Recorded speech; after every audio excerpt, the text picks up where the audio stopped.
सादर करीत आहोत सुप्रसिद्ध ज्येष्ठ साहित्यिक डॉक्टर रवींद्र ठाकूर लिखित कादंबरी दाही दिशा.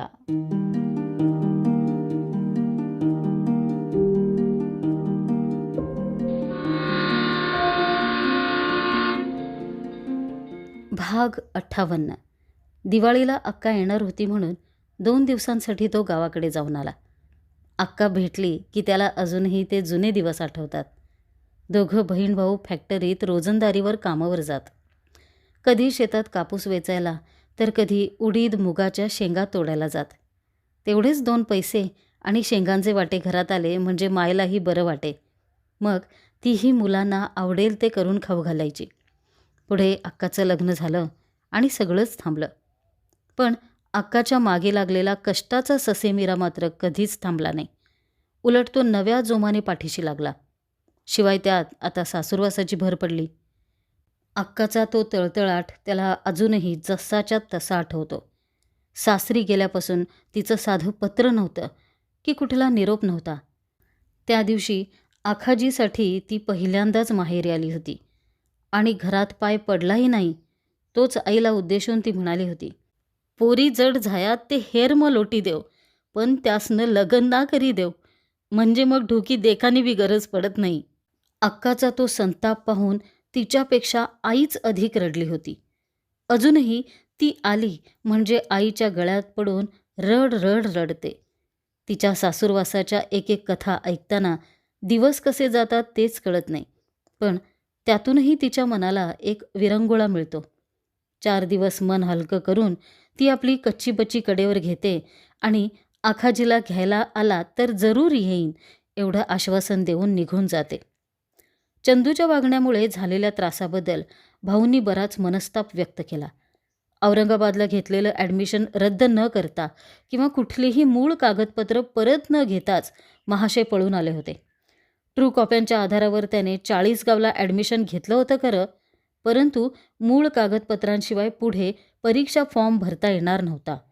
सध्या तीच डुप्लिकेट कागदपत्र मिळवण्यासाठी त्याच्या 40 गावच्या वाऱ्या सुरू झाल्या होत्या. त्यात रोज किमान 5-25 रुपयांचा चुराडा चालला होता. ते सगळं पाहून अरविंद म्हणाला, चांगलं आहे, मी महिन्याचा खर्च 5-50 रुपयात भागवतो आणि इथं तर रोज 5-25 रुपये नुसते भाड्यातोड्यांवर खर्च होत आहेत. चांगली सोय लागली होती तर भाऊसाहेब काय तर म्हणे करमत नाही म्हणून पळून आले. मला हौस आहे म्हणून मी गल्लोगल्ली पेपर टाकतो का? मनस्ताप करून घेण्यापलीकडे भाऊ तरी काय करू शकणार होते. डुप्लिकेट कागदपत्र काढण्यासाठी करावा लागणारा खर्च करावा लागणारच होता आणि ती मिळवण्यासाठी करावे लागणारे हेलपाटे करावेच लागणार होते. भाग 59. यात सुमारास दातरतीला एक नवाच बखेडा उभा राहिला. झालं होतं असं की धुळ्याचे हिरालाल काकांचा मुलगा अविनाश याला पुण्याच्या मेडिकल कॉलेजमध्ये प्रवेश मिळाला होता. मुलगा डॉक्टर होणार म्हणून आनंदून गेलेल्या काकांनी सोसायटी, प्रॉव्हिडंट फंड यातून आणखी जिथे जिथे मिळेल तिथून भरपूर कर्ज काढून त्याची सोय लावून दिली होती. परंतु या सर्व खटपटीत ते इतके कर्जबाजारी झाले की कर्जाचे हप्ते फिटणंही मुश्किल झालं. सावकारांची तोंड चुकवणं अवघड झालं. शेवटचा उपाय म्हणून आपल्या हिश्श्याची जमीन विकण्याशिवाय त्यांना दुसरा पर्याय दिसेना. आजवर जे संकट टाळत आले होते तेच संकट पुन्हा पुन्हा समोर येत होतं. तसं पाहिलं तर जमीन विका म्हणून अविनाशचा लकडा कधीपासूनच सुरू होता. काकूही मुलाच्या मताशी पूर्णपणे सहमत होत्या. त्याबाबत तरी दोघा मायलेकांचं एकमत होतं. खरं म्हणजे ते धुळ्याला नोकरीला लागले ते तिकडचेच झाले. त्यानंतर त्यांनी गावाकडे आणि घराकडेही कधी ढुंकूनही पाहिलं नाही. त्यांचे वडील म्हणजे नाना गेल्यापासून त्यांची जमीन सदाकाकाच कसायचे आणि होईल तेवढं उत्पन्न दोघात वाटून घ्यायचे. ते घ्यायलाही ते येत नसत. सदाकाकाच कधी धुळ्याला गेले तर त्यांच्या वाट्याचं धान्य पोचवून यायचे. जमीन आपल्या मालकीची असली तरी ती विकणं इतकं सोपं नाही हे काकांना चांगलंच माहीत होतं. त्यांनी नुसतं जमीन विकतो म्हटलं असतं तरी सगळे भाऊबंद तुटूनच पडले असते. त्यांच्यापैकी कोणी मदत तर करू शकणारच नाही, पण जमीनही घेऊ शकणार नाही हेही त्यांना पक्कं ठाऊक होतं. म्हणूनच त्यांनी जमिनीच्या भरवशावर न राहता कर्ज काढून अविनाशची सगळी व्यवस्था लावून दिली होती. परंतु पाणी आता गळ्यापर्यंत नव्हे, नाकातोंडापर्यंत आलं होतं. त्यांचा पुरता नाईलाज झाला होता. जमीन दिली तर बाहेरच्या माणसालाच द्यावी लागणार होती. थोडक्यात काय, तर भांडणं होणारच होती आणि त्यांना तोंड देता देता नाकीनऊ येणारच होतं. पण गावात तरी जमीन विकत घेऊ शकेल असा माणूस कोण मिळेल, हाही प्रश्न होताच. त्यातल्या त्यात आशा बाळगता येईल असा एकच माणूस समोर दिसत होता आणि तो म्हणजे झुलाल पाटील. 4 महिने तो गावाबाहेरच असायचा. साखर कारखान्यांना ऊसतोड मजूर आणि ऊसवाहू बैलगाड्या पुरवायचं कंत्राट तो घ्यायचा आणि त्या मुकादमीतून भरपूर पैसे मिळवायचा. अलीकडेच काही दिवसापूर्वी त्याने गावातल्या एका माणसाची जमीन घेतली होती. त्याची ती कीर्ती कानावर पडल्यापासून आपली ही जमीन घेतली तर तोच घेऊ शकेल हे काकांनी ओळखलं होतं. त्याच विवंचनेत असताना एके दिवशी कसा कुणास ठाऊक धुळ्यातच त्यांना हा झुलाल पाटील भेटला. काकांनी त्याला आपला प्रॉब्लेम सांगितला आणि बोलता बोलता जमलं तर जमीन द्यायचा विचार असल्याचं सांगून टाकलं. गावालगतची त्यातही विहीर असलेली जमीन म्हटल्यावर झुलाल पाटलाच्या तोंडाला चळाचळा पाणी सुटलं. परंतु पाणी सुटलं म्हणून तो घास इतक्या सहजासहजी तोंडात पडणार नव्हता आणि तेवढं न कळण्याइतका तो दूध घोळा नव्हता. खरा पेच पुढेच होता. झुलाल पाटलाच्या घराशी पवारांचं वैर किंवा भांडण नसलं तरी फारसं सख्यही नव्हतं. कधी काळी गावगाडा म्हणून त्यांनी एकमेकांना मदत केली असेल तेवढीच, पण आता ती गावगाड्याची जाणीव राहिलीच कुठं. जो तो मनाचा राजा झालाय. गावाचा आणि दुसऱ्याचा विचार करतोच कोण? एकंदरीत हा व्यवहार झालाच तर तो सरळपणे आणि शांततेनं होईल याची मुळीच शाश्वती नव्हती. पवारांनी त्यांच्या विहिरीवर अजून कोणा परक्या माणसाला पाय ठेवू दिला नव्हता आणि आताही ते ठेवू देतील असं वाटत नव्हतं. मागे एकदा अण्णाजींच्या हातून ती चूक झाली होती.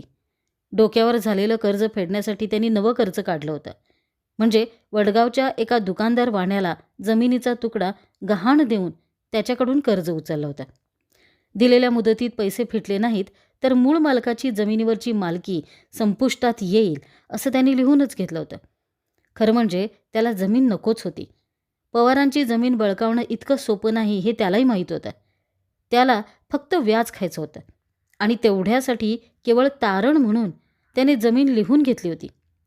त्याने काय लिहून घेतलं आहे हे कळताच एवढा गहजब झाला की सगळ्या पवारांनी एक होऊन रातोरात अण्णाजींना पुढे घालून मालेगाव गाठलं होतं. बहिणीच्या पायावर पडून अण्णाजींनी पैशांची याचना केली होती आणि 4च दिवसात जमीन सोडवून घेतली होती. खरं म्हणजे तो वाणी गृहस्थ विहिरीवर मोट लावणार नव्हता की कसली बागायत करणार नव्हता. मुळात त्याला ते शक्यही नव्हतं आणि तेवढी हिंमतही त्याने केली नसती. मुदतीत पैसे फिटले नाहीत तर मूळ मालकाची जमिनीवरची मालकी संपुष्टात येईल असं त्यानं लिहून घेतलं असलं तरी ते केवळ लिहून घ्यायचं म्हणून घेतलं होतं. पण न जाणो तो आला आणि त्याने वहिवाट दाखवली तर त्याच एका काळजीपोटी सगळे पवार एक झाले होते आणि त्यांनी रातोरात तो व्यवहार फिरवला होता. तो सगळा इतिहास माहीत असल्याने झुलाल पाटलाने थोडं सबुरीनं घ्यायचं ठरवलं. दातर्तीला येऊन सर्वांचा अंदाज घ्या, नंतर काय ते ठरवू असा सल्ला देऊन तो दातर्तीला निघून आला. तो आल्यावर 2 दिवसांनी काकाही आले आणि आपल्या अडचणींचा पाढा वाचत जमीन विकल्याशिवाय मला गत्यंतर नाही म्हणून सांगू लागले. ते कुठंही झुलाल पाटलाचं नाव घेत नव्हते. धुळ्याला त्यांची आणि झुलाल पाटलाची भेट झाल्याची बातमी त्यांच्या आधी दातर्तीत पोचली होती. मुळात पवारांचा अंदाज घेण्यासाठी पाटलानेच ते पिलू सोडून दिलं होतं. ते काही असो, हिरालाल काकांनी चुकीचा निर्णय घेतला होता यात शंकाच नव्हती. भाऊबंदांमध्ये आजवर कोणीही इतका घातकीपणा केलेला नव्हता. ते एकच म्हणत राहिले, जमीन विकायची माझी इच्छा नाही आणि परक्या माणसाला द्यायची तर अजिबातच नाही, पण मी करू तरी काय ते तुम्हीच सांगा. इतक्या वर्षानंतर दातर्तीची आठवण झाली म्हणून अण्णाजींनी त्यांना चांगलंच फैलावर घेतलं. बापाला झाला नाहीस तिथं भाऊबंदांना काय होशील म्हणून सुनावलं. एरवी आपसात भांडणारे, प्रसंगी मारामाऱ्या करणारे बापू काका, सदा काका, गबा काका, जयराम काका सगळे काका एक झाले. दातर्तीत इतके सगळे भाऊबंद जिवंत असताना आणि तळेगावला वडीलधारे जी भाऊ मास्तर अजून हयात असताना तू एका परक्या माणसाजवळ जमीन विकायचा विषय काढलाच कसा, इथून सुरुवात झाली. बापू काका तर इतका चिडला की त्याने हिरालाल काकांना मारायचंच बाकी ठेवलं. हे सगळं होणार हे काकांना माहीतच होतं. सगळं मुकाट्याने सहन करत आपलं म्हणणं ते तसंच पुढं रेटत राहिले. शेवटी त्यांनी सांगूनच टाकलं, माझा मुलगा डॉक्टर होणार हे तुम्हाला पाहवणार नाही हे मला माहीतच होतं. 2 लाख रुपयांचं कर्ज काढून मी त्याची सोय लावून दिली आहे. पण आता माझ्या डोक्यावरून पाणी चाललंय. माझा सगळा पगार हप्त्यापोटी चालाय. माझे खायचे सुद्धा वांदे झालेत. मला जमीन विकायची हौस नाही, पण माझा नाईलाज आहे. पाटील देतोय तेवढे पैसे तुम्ही द्या, नाहीतर त्याला जमीन घेऊ द्या. असल्या अडाणी गावात राहून तुम्ही तरी शिकला नाही. आता आमच्या पोरांना तरी शिकू द्या. आपल्या जातीत झाला होता का कोणी डॉक्टर? शेवटचा एक पर्याय समोर ठेवून काका धुळ्याला निघून गेले. इकडे गावात तीच एक चर्चा सुरू झाली. खुद्द झुलाल पाटलाची आई मुलाच्या विरोधात होती. गावातल्या गावात विकतचा तंटा नको एवढंच तिचं म्हणणं होतं. या निमित्ताने कधी कधी पवारांनी केलेली मदत तिला आठवली. डुगडुग ती मान हलवत ती बिचारी अडीअडचणीच्या वेळी आपल्याला आपल्या भाऊबंधांनी नाही, पण पवारांनीच कशी मदत केली हे सांगत राहिली. पण झुलाल पाटील आईचंच काय पण कोणाचंही ऐकणार नव्हता. तशातच गावातले काही विघ्न संतोषी लोक पाटलाच्या पाठीशी उभे राहिले. या निमित्ताने पवारांचा जुग फुटतो आहे यातच त्यांना आनंद होता. ते कितीही मनातले मांडे खात असले तरी कोणत्याही परिस्थितीत जमीन विकली जाणार नाही, आणि विकली गेलीच तर जो कोणी शेतात पाय ठेवील त्याचं तंगडं मोडून त्याच्या हातात दिलं जाईल असा फतवाच पवारांनी जाहीर केला. 4-8 दिवस तसेच गेले आणि जमिनीचं खरेदी खत होणार असल्याची बातमी दातर्तीवर कोसळली. आता मात्र कहरच झाला होता. सगळे पुन्हा एकदा एकत्र आले आणि पहिली एसटी गाठून सरळ भाऊंकडे आले. घरातले शिकले सवरलेले आणि वडीलधारे म्हणून पहिल्यापासून सगळ्यांची भाऊंवर फार श्रद्धा होती. ते जरूर यातून काहीतरी मार्ग काढतील याबद्दल त्यांना शंकाच नव्हती. सगळं समजताच भाऊ संतापाने नुसतं फणफणू लागले. म्हणाले, ज्याला दूध पाजलं तो सापासारखा उलटला, त्याला शिकवलं नोकरीला लावलं तर त्याने हे पांग फेडले. बापाला झाला नाही तो आपल्याला काय होणार आहे. पण मी जिवंत असेपर्यंत हे घडू देणार नाही. ही काळ्या दगडावरची रेख समजा. सगळी चर्चा झाल्यावर सर्वांनी भावनात साकडं घातलं. म्हणाले, आता तुम्हीच काय तो मार्ग काढा. तुम्हीच ती जमीन घ्या आणि आईवडिलांची इस्टेट वाचवा. एकदाची ती परक्याच्या घशात गेली की ती परत मिळवणं कठीण जाईल. भाऊ म्हणाले, तुमचं म्हणणं खरं आहे, पण मी एक कफल्लक माणूस. आयुष्यात साधं झोपडंही बांधू शकलो नाही. तिकडे औरंगाबादला माझा मोठा मुलगा पोटासाठी वणवण करतोय. जमेल तसं शिक्षण घेतोय. त्यालाही मी मदत करू शकत नाही अशी माझी परिस्थिती आहे. कोणालाच काही सुचेना. पैशाचं सोंग कोण घेणार हाच प्रश्न होता. पण होता, एक मार्ग होता. तो हाताळून पाहायला काहीच हरकत नव्हती. जयराम काकांचा मुलगा पंजाब नुकताच पाचोरा डेपोत कंडक्टर म्हणून चिकटला होता. एवढ्यात त्याला कुठलं कर्ज मिळण्याची शक्यता नव्हती, पण कर्जाचे हप्ते फिटू शकतील एवढा पगार त्याला निश्चितच मिळत होता. जयरामने हिरालालच्या कर्जाची जबाबदारी घ्यायची आणि त्या बदल्यात त्याची जमीन लिहून घ्यायची, हाच एक तोडगा भाऊंना दिसत होता. समजुतीच्या सुरात ते म्हणाले, हे पहा जयराम, त्याला शिव्या देऊन आणि भांडणं करून हा प्रश्न मिटणार नाही. वाडवडिलांची जमीन परक्याच्या घशात जाऊ द्यायची नसेल तर आपल्यालाही थोडा विचार केला पाहिजे. तुझा मुलगा पंजाब कंडक्टर झाला आहे, त्याला पगार सुरू असेलच. झाला आहे खरा, पण काय, तो नोकरीत अजून कायम झालेला नाही. झालेला नसेल तर होईलच ना. भाऊंना काय म्हणायचं आहे ते जयरामच्या लक्षात आलेलं होतं. परंतु मुलगा नोकरीला लागला असला तरी ती जमीन विकत घेण्याइतके पैसे त्याच्याकडे नव्हतेच. असं असताना भाऊ हे काय सांगतायत हेच त्याला कळेना. त्याला लावताना 50,000 दिले होते, ते अजून फिटले नाहीत. आता कायम करायला किती मागतात कोणास ठाऊक, जयराम म्हणाला. भाऊ म्हणाले, हे पहा, माझं जरा नीट ऐकून घे. त्याला कायम करायला मागितले थोडेफार तर करू काहीतरी. त्याला नोकरीतून तर काढणार नाहीत ना. तसं कसं होईल, पण पैसे द्यावे लागतील एवढं कर. हां, ते पुढचं पुढं पाहू. मी काय सांगतो ते ऐक. हिरालाल कर्जात बुडाले म्हणतोय, ठीक आहे, त्याला आज 2 लाख पाहिजेत. तेवढे पैसे आपल्या कोणाकडेही नाहीत, पण आपण एक करू शकतो. त्याच्या कर्जाची जबाबदारी घेऊ शकतो. म्हणजे त्याच्या कर्जाचे हप्ते फेडायची जबाबदारी घेऊ शकतो. त्या बदल्यात त्यालाही आपलं ऐकावंच लागेल. असं हो कसं, कर्ज त्याचं आणि फेडायचं आपण, काहीतरीच काय. भाऊ हा कसला अव्यवहारी तोडगा काढतायत हेच जयरामला समजेना. सांगतो, जबाबदारी घ्यायची पण फुकट नाही. पंजाबला जो पगार मिळतो त्यातून कर्जाचे हप्ते सहज फिटू शकतील. त्या बदल्यात त्याची जमीन तू ताबे गहाण लिहून घ्यायची आणि सगळं कर्ज फिटल्यावर तुझ्या नावावर करून घ्यायची. त्याला काय, त्याच्या डोक्यावरचं ओझं उतरल्याशी मतलब आहे. तो बरा जमीन लिहून देईल. कसा देणार नाही? देणार नाही तर जमीन विकूनच दाखव म्हणावं. झुलाल आप्पा आमची जमीन घेतोच कशी हे आम्हीही बघू. त्याला म्हणावं घेऊनच दाखव. हे बघ, हिऱ्याशी बोलूनच सगळं ठरवू. त्याला आपलं ऐकावंच लागेल. ऐकलं नाही तर तोच अडचणीत येईल. अरे, कर्जाचे हप्ते फेडण्याच्या बदल्यात आजच तुला त्याची जमीन कसायला मिळेल त्याचं काय? तो फायदा थोडा आहे का? शिवाय सगळे पैसे फिटल्यावर जमीन तुझीच. त्याने जमीन परत मागितली तर? तेही सांगतो. पैसे टाक आणि परत घे म्हणायचं.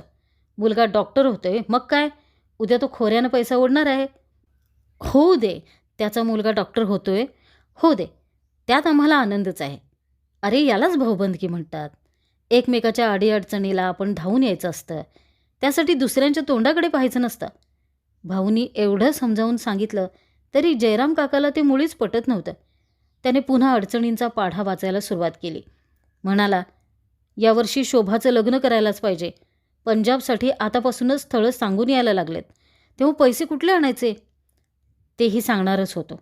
भाऊ म्हणाले, यावर्षी शोभाचं जमलं तर करूनच टाकू. पण पंजाबच्या लग्नाची घाई करू नकोस. ड्युटी करून तो घरीच येतो ना, मग प्रश्नच नाही. थोडं थांब. कर्ज थोडं हलकं झाल्यावर तोही विचार करू. भाऊनी सुचवलेला तोडगा ठीकच होता, परंतु तो कितपत व्यवहार्य ठरेल, शिवाय हिरालाल काकांनाही तो कितपत रुचेल हाही प्रश्नच होता. ते ऐकतील असं कोणालाही वाटेना. तरीही प्रत्यक्ष चर्चा घडवून आणल्याशिवाय सगळ्या गोष्टी स्पष्ट होणार नव्हत्या. शेवटी जे व्हायचं ते होईल, जे ठरायचं ते ठरेल असं म्हणून सगळे कामाला लागले. धुळ्याला निरोप पाठवून काकांना बोलावून घेण्यात आलं. ठरल्या दिवशी ते काकूंसह दातर्तीला पोचले. एवढी महत्त्वाची बैठक आणि काकू नाहीत असं घडणारच नव्हतं. झाडून सगळे अण्णाजींच्या ओसरीत जमले. तोवर भाऊही सकाळच्या गाडीने पोचले होतेच. हिरालाल काका समोर दिसताच भाऊंची तोफ सुरू झाली. पण मी म्हणतो, त्या परक्या माणसापुढे तू जमीन विकायचा विषय काढलाच कसा? बापजाद्यांच्या विहिरीत परक्या माणसाला हिस्सेदार म्हणून घालतोस? लाज नाही वाटली? आणि इतके दिवस उत्पन्न खाल्लंस ते? नोकरी लागल्यापासून कधी घराकडे ढुंकून तरी पाहिलंस का? आत्ता तुला जमिनीची आठवण झाली आणि तीही विकण्यासाठी? अरे, मी शिकवलं नसतं तर चोऱ्या करत करत फिरला असतास तू. आता हे पांग फिडायला निघाला होतास का? निदान विचारायचं तरी.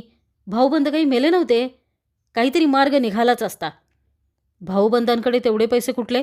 जयराम काकाने टोमणा दिलाच. हिरालाल काका बिचारे तावडीत सापडल्यासारखे नुसते ऐकून घेत होते. दुसरा पर्यायच नव्हता. शेवटी त्यांनाही राहवलं नाही. ते म्हणाले, हे सगळं ऐकवण्यासाठी बोलवून घेतलं का मला? काय मार्ग काढणार आहात ते तरी सांगा. विकू देणार नसाल तर ताबे गहाण देतो. विहिरीत हिस्सा नाही म्हणून लिहून घेऊ. गहाणसुद्धा द्यायची नाही. उद्या काय वाटेल ते करून जमीन हडप करतील. विहिरीवर वहिवाट दाखवतील. आधीच तू कर्जबाजारी झालेला आहेस. ते पैसे कुठून फेडशील? मग काय करू ते तरी सांगा. अगदी अगतिक होऊन काका म्हणाले, सांगतो. तुझा मुलगा डॉक्टर होतो आहे यात आम्हाला आनंदच आहे. त्यासाठी तू कर्जबाजारी झालेला आहेस हेही आम्हाला मान्य आहे. म्हणूनच आम्ही एक तोडगा काढला आहे. तो तुला मान्य होतो का पहा. कर्ज फिटेल एवढी रक्कम तुला मिळेल, पण एक रकमी नाही. कर्ज कसं फिटेल एवढीच काळजी तुला आहे ना? ती जबाबदारी आम्ही घेतो. हे बघ, पंजाबच्या पगारातून तुझ्या कर्जाचे हप्ते जातील. त्या बदल्यात तू फक्त एकच करायचं.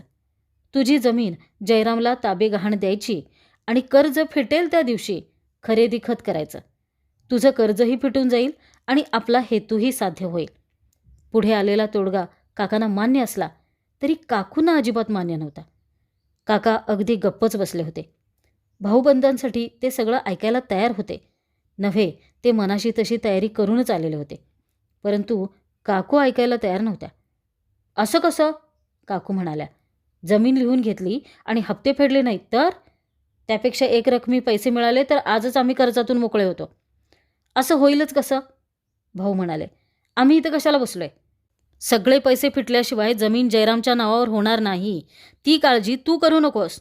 आणि हे बघ रेशम, शेवटचं सांगतो, झुलाल पाटलाशी व्यवहार करायचा नाही म्हणून हे सगळं चाललंय. तरीही तू पुन्हा तेच सांगतेस. आणि हे बघ हिरालाल, तुलाही सांगतो, आपलं गाव आणि घर कधीच विसरू नको. आपली मुळं इथं या जमिनीत आहेत याची जाणीव ठेव. कधी काळी इथं यावंसं वाटलं तर पाय ठेवायला जागा ठेव. या मातीला विसरला तर तीही तुम्हाला शाप दिल्याशिवाय राहणार नाही. शेवटी हो ना करत चडफडत का होईना काकूनाही हो म्हणावंच लागलं आणि तंटा तुटला. मग भाऊंनीच कर्जाची रक्कम, तिचे हप्ते, पंजाबचा पगार, हप्ते फिटायला लागणारा कालावधी हे सगळं गणित मांडलं. सर्वांना ते समजावून दिलं. अशा रीतीनं सर्वांचं समाधान झाल्यावरच ते टाकळीला परत आले. भाग 60.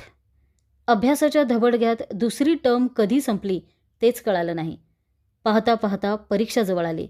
वरून उन्हाचा तडाखा आणि अंगातून घामाच्या धारा अशा अवस्थेत पेपर लिहिता लिहिता विद्यार्थी अगदी थकून गेले. परंतु वर्षभर राबून डोक्यात साठवलेला सगळा अभ्यास कागदावर उतरल्यानं हलकं हलकं वाटू लागलं. परीक्षा पार पडल्या. आता निकालाचे वेध लागले. दरम्यान अनेक विद्यार्थी गावाकडे निघून गेले. जाताना जो तो अरविंदला शुभेच्छा देऊन गेला. यावर्षी तरी तोच पहिला असेल याबाबत त्यांना खात्रीच वाटत होती.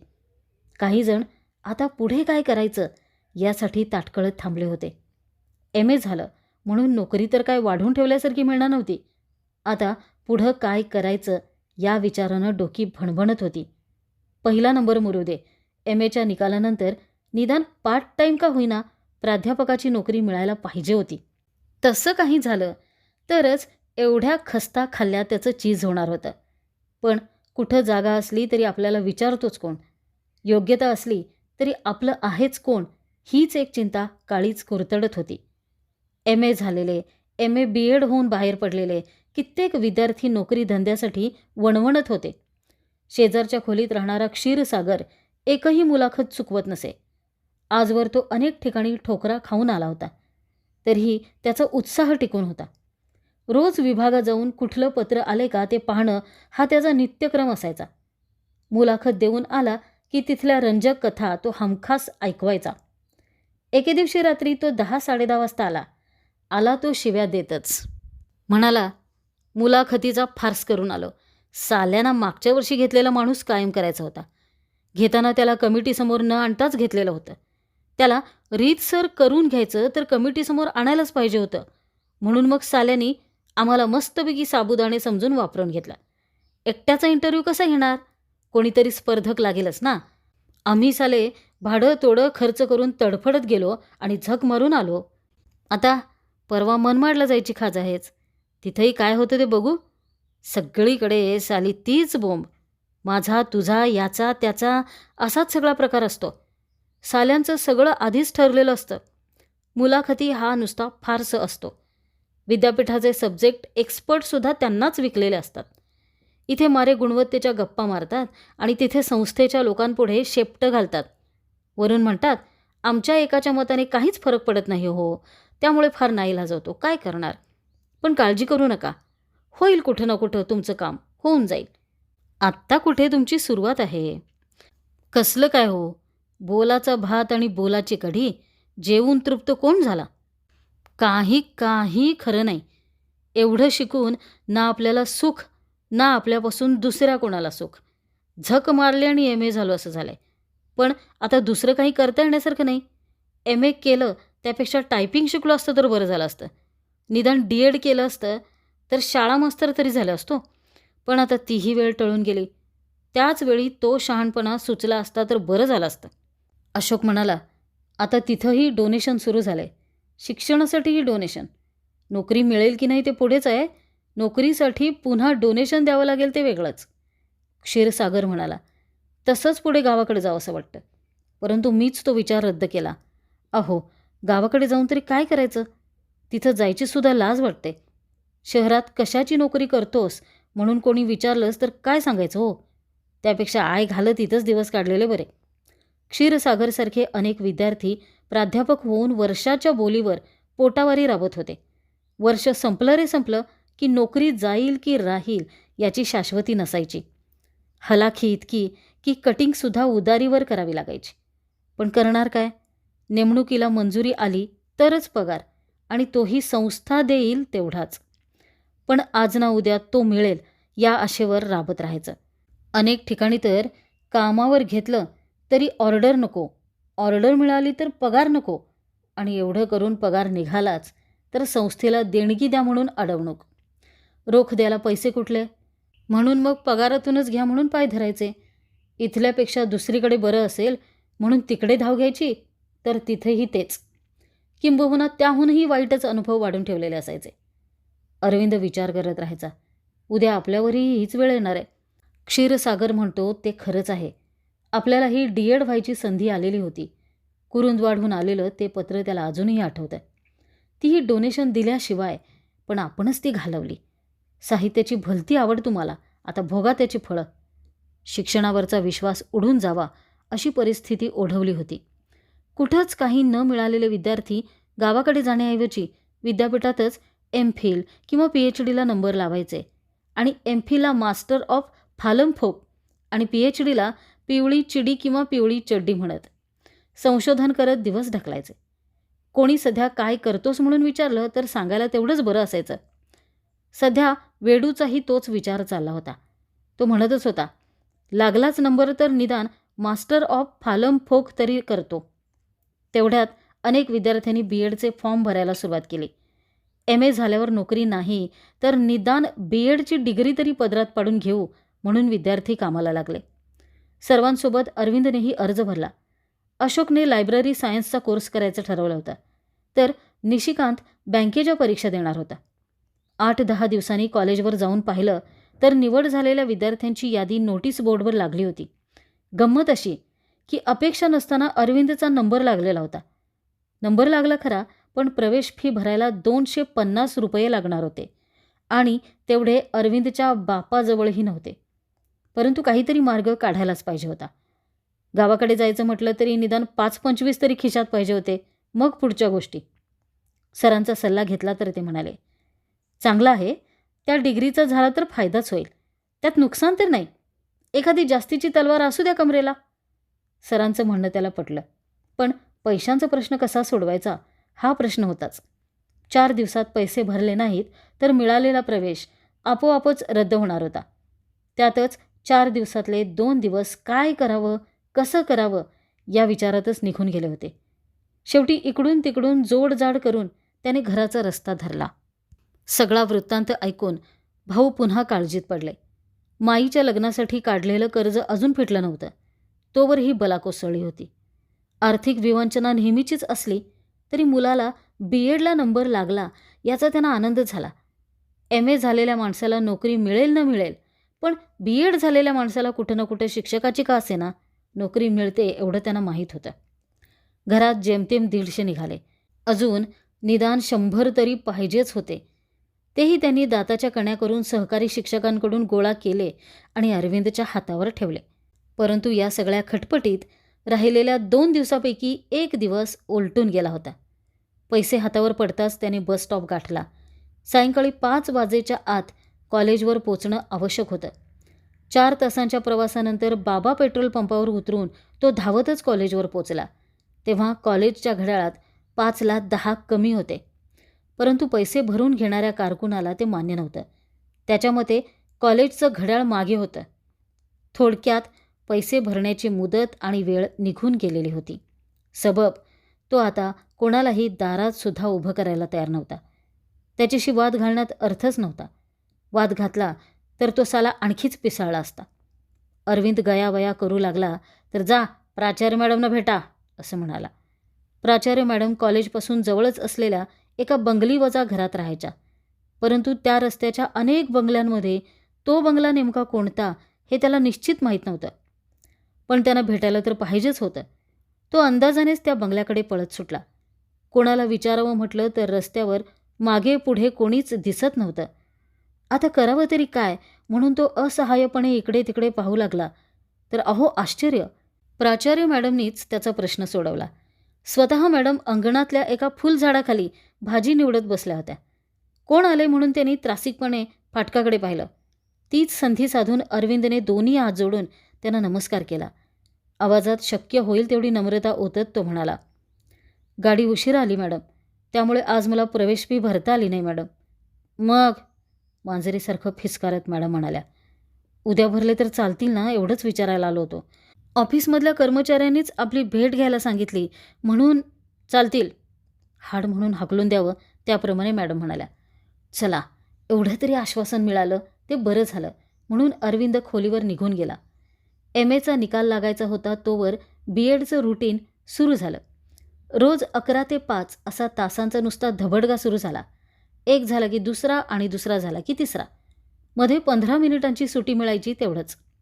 रोजची ती लिखापडी, उपस्थितीची तांत्रिकता, पाठ घेणं हे सगळं पाहता भीक नको पण कुत्रा आवर म्हणायची वेळ आली. पण एकदा प्रवेश घेतलाच होता आणि रोजची उपस्थिती आवश्यकच होती म्हटल्यावर तो सगळा जुलूम सहन करण्याशिवाय पर्याय नव्हता.